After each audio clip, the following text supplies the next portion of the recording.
Permit me to paint my presentation on the canvas of two quotes. The first by James Buchanan, and it says, "A century ago, petroleum, which we call oil, was just an obscure commodity. Today, it is almost as vital to human existence as water. A century ago, petroleum, which we call oil, was just an obscure commodity. Today, it is almost as vital to human existence as water." James Buchanan. Ladies and gentlemen, the second quote is by Enrique Peña Nieto,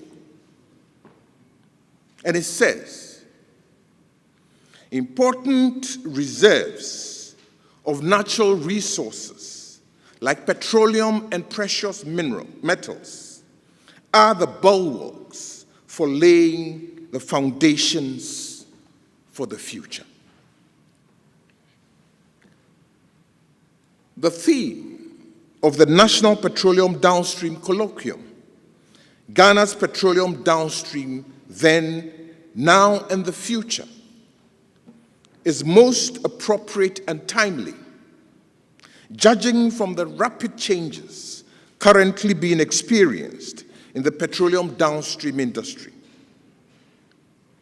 This only signifies that in the coming years, Ghana's petroleum downstream sector would be better than it is now.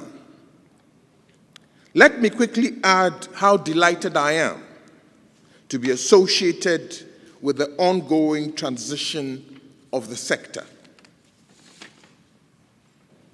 Mr. Chairman, let me state with all the emphasis at my command that Ghana's vision for the downstream is to make Ghana the hub for quality refined products in the West Africa sub-region through the expansion and improvement of existing infrastructure that ensures the delivery of competitively priced products and services in a secure, safe, and environmentally friendly manner.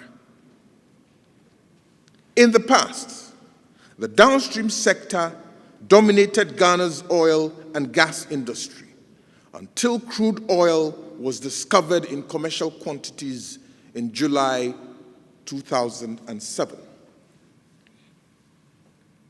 In spite of its dominance over the years, the sector faced several challenges due to policy and regulatory gaps. However, in my view, these challenges have provided us the opportunity to establish resilient systems to address these challenges, which have imposed greater responsibility on sector players to be relentless in their efforts to ensure they remain competitive.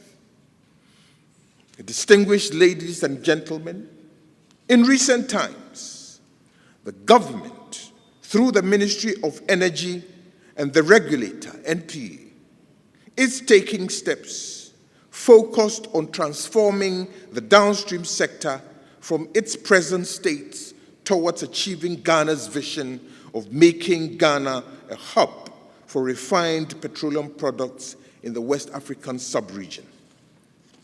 This goal may require the passage of new legislation and/or the amendment of existing ones.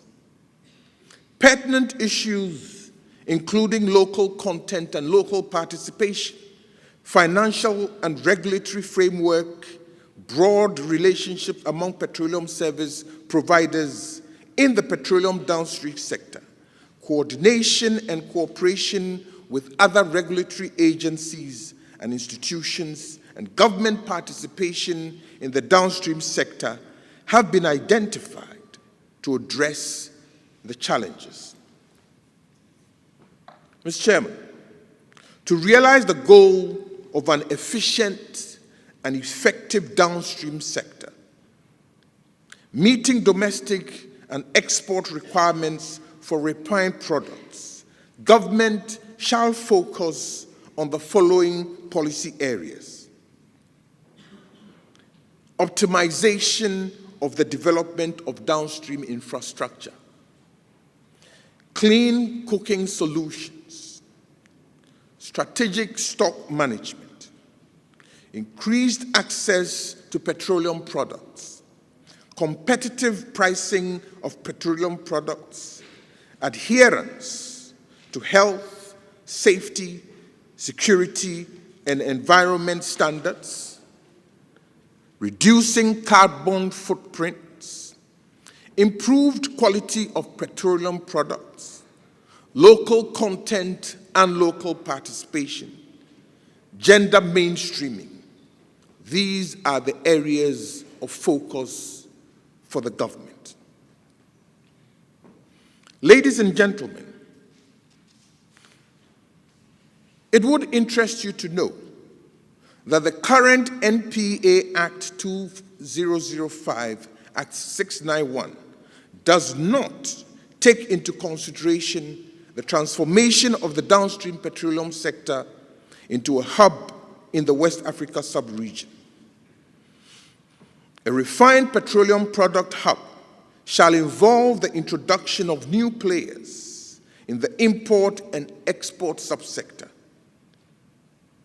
Infrastructure development and expansion, such as port facilities, barges, blending facilities, etc. Health, safety, and security issues, and other activities that are not yet included in the current Act. Consequently, it will be necessary to introduce a new Downstream Petroleum Act that shall encompass the hub concept, which shall, amongst others, incorporate the following areas: licensing and permitting regimes, realignment of the mandate of the regulator, construction and operation of downstream facilities, HSSE standards, tariffs and charges for use of downstream petroleum infrastructure, and financial transactions. I will entreat you all and sundry to position yourselves to make the most of the emerging opportunities as we seek to transform Ghana's downstream sector. On a final note, let me announce that the MPA has been directed by the Ministry of Energy to review the cessation notice to industry for the suspension of the construction of all stations at different stages of completion for petrol and diesel stations.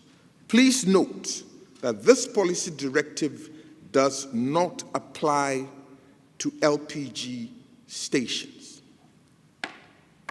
Ladies and gentlemen, the opportunity lies before us to change or not to change. That is the question. But I wish to bring your mind to a famous proposition. Some call it the theory. I call it the theory of future preference. The theory of future preference states that tomorrow or the future can and must be better than the present. And we all have a responsibility in making it so.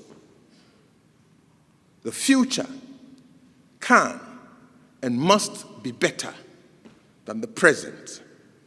and we all have a responsibility in making it so. Let me also add an admonition. This admonition is for us to take seriously our roles in turning to the future. And it says that there comes a moment in time when the door opens to let the future in. There comes a moment in time when the door opens to let the future in. Ladies and gentlemen, that moment is now.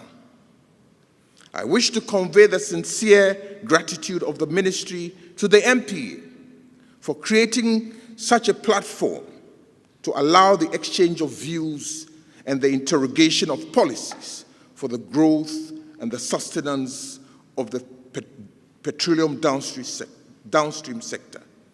I wish you all a fruitful deliberations at this colloquium. Thank you. God bless us all.